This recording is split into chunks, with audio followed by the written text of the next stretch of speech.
Canon's been hard at work on two internal zooms, a 70-200mm and an 18-50mm. Now I know what you're thinking, another 70-200mm? We just got two of them.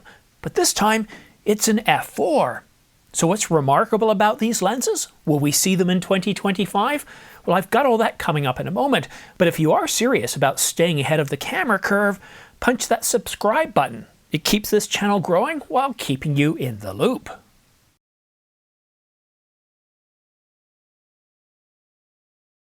Asobinet was the first to pick up on this patent application of a new RF 70-200mm f4 with an internal zoom, along with an RFS 18-50mm, also with an internal zoom. But this article simplifies the story and it misses important technical and strategic insights.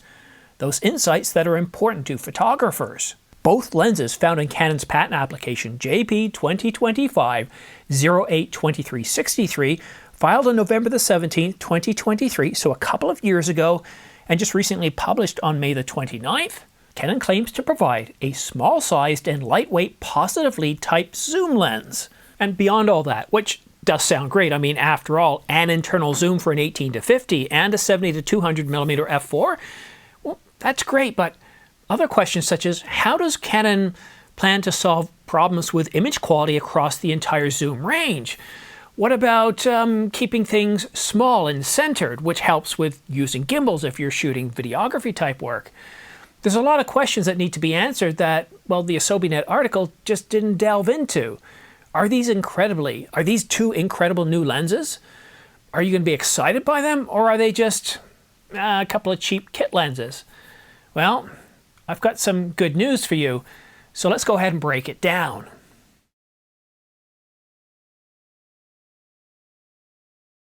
So the key thing is, what's new here? I mean, how many 70-200mm do we need?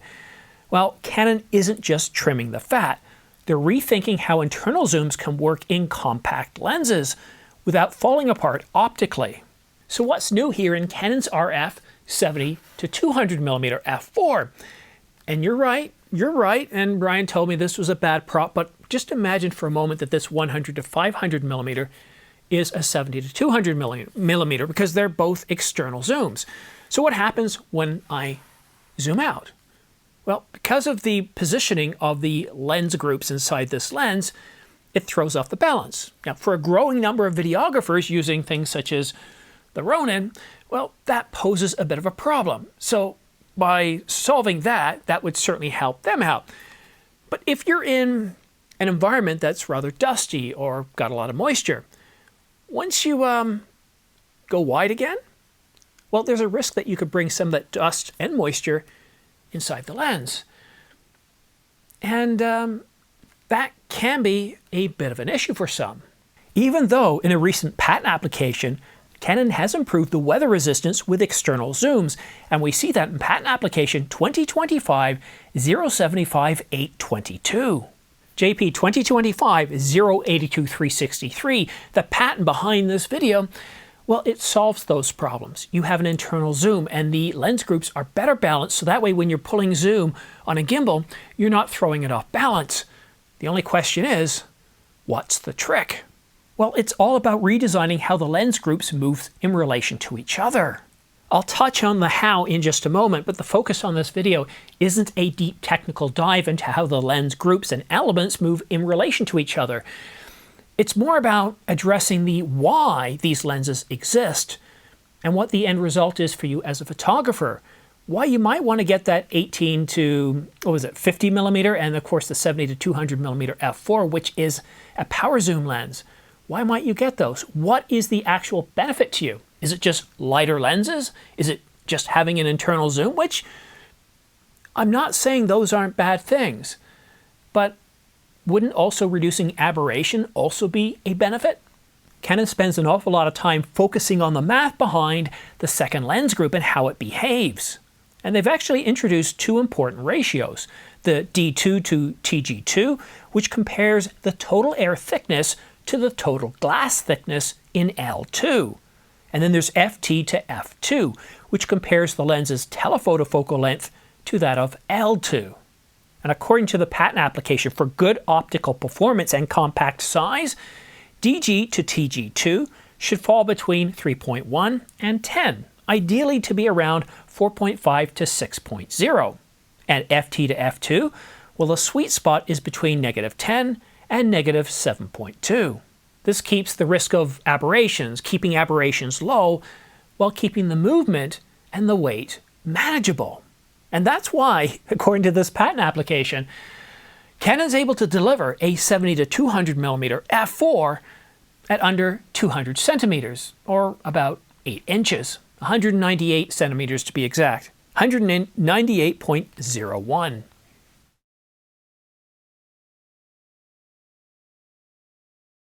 But the other piece to that value proposition that this patent application delivers for these two lenses, the 18 to 50 and the 70 to 200 millimeter, being around 8 inches long or 198 centimeters, that's image stabilization. And where image stabilization kicks in, well, for photographers, you're able to shoot handheld with a longer shutter speed. And for videographers, well, it helps you to be able to shoot and create more cinematically smooth, stable video. To help achieve this, the image stabilizer is located following the zoom group inside the third lens unit, L3. The image stabilizer shifts perpendicularly to the optical axis to correct for camera shake. Canon even fine-tunes the stabilizer sensitivity using this ratio. Beta ist is the magnification at the IS group, and beta rit is the group behind it. The key to this formula is to keep the results between 0.65 and 2.0. Doing so provides a compact image stabilization unit that's not going to ruin your shot, even if it's slightly off-center. So we're not just getting two internal zoom lenses, the 70 to 200 millimeter f4 and the 18 to 50 millimeter. What we're actually getting is two internal zoom lenses that are smaller, that are compact, lightweight with less components, that also provide less aberration while also providing better stabilization and balance. And this 18 to 50 millimeter might finally give Canon's crop-censored shooters something more serious than the RFS 18 to 45 millimeter. It's internal, stabilized, and provides a constant aperture. What's not to love?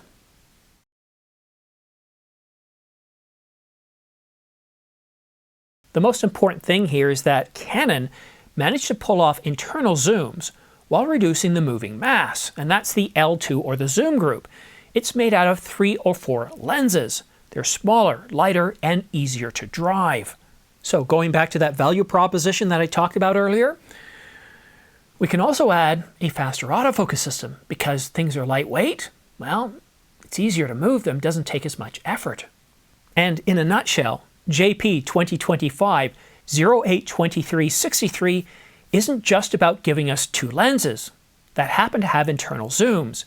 It's about giving us two internal zoom lenses with a constant aperture, reduced aberration, along with improved stabilization, balance, and a faster autofocus system. And if you like that level of detail, focusing on the what, why, and the result, the value proposition, well then go ahead and tell your friends about this channel, and don't forget to subscribe yourself. So then the next question is, when can we expect to see these lenses?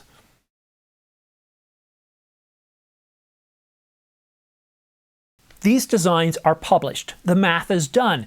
Canon knows how to build these, and maybe they already have. And Canon already has a track record with complex internal zooms.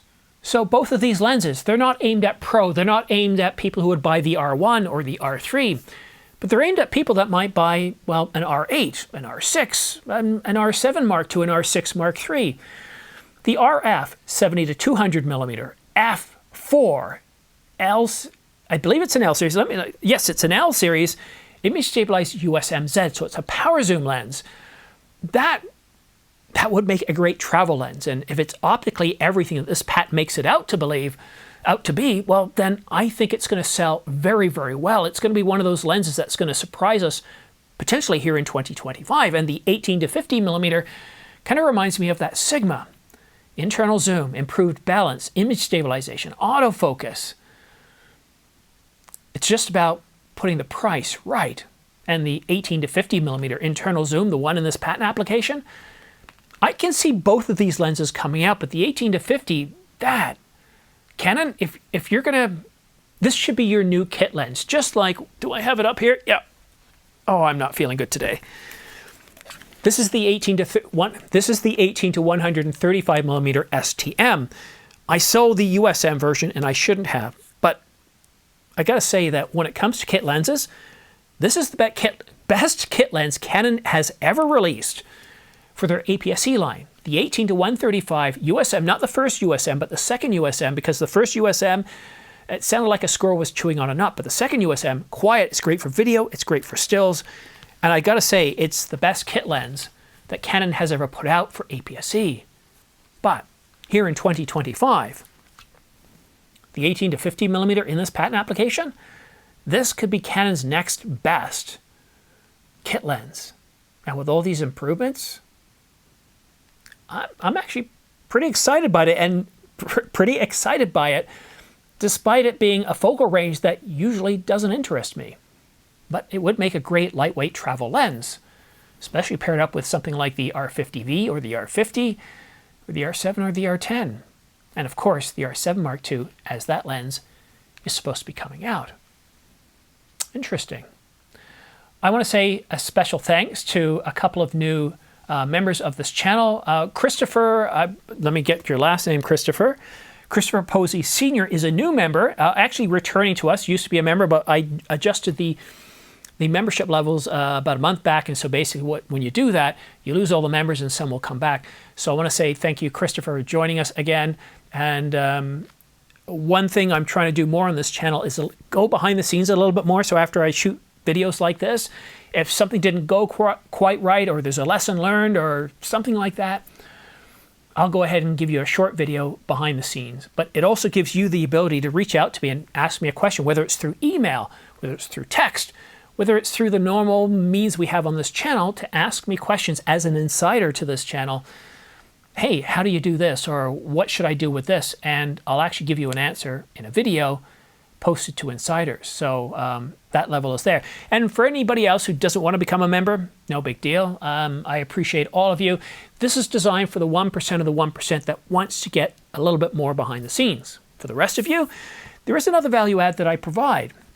Every week, I take a look to see what's on sale, and I post those in the description down below.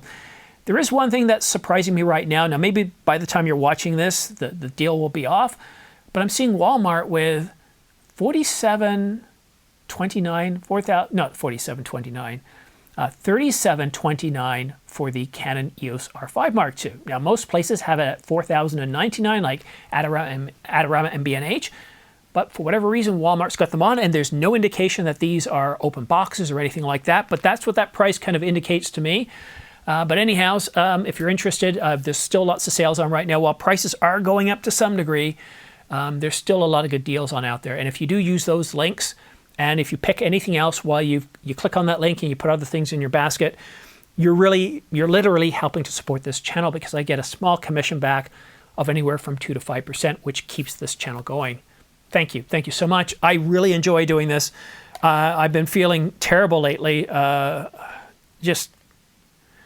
It's been a rough year, actually, but lately I've just been having a rough time. And whenever I think of cameras and I think of doing a video, it kind of perks me up a little bit more, because it's not so much a job for me, it's more of a hobby.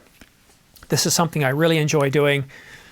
I'm so fortunate to be able to try incredible cameras. This 70D now is going on 12, 13 years old. And to be able to work with wonderful gimbals as well, cameras such as the R5, and also communicate with you guys on a regular basis. And I apologize. I've been so busy with work and the rest of my life and getting better that I'm not commenting as much as I can. But I do promise, for all the insiders, you guys do get priority. So as soon as you guys post something and I see it, I will give it a higher priority, just because, you know, you're stepping up and going that extra distance and supporting this channel. I very much appreciate that. Thank you so much for tuning in. Have yourself a great day, a great week, and we'll see you again soon.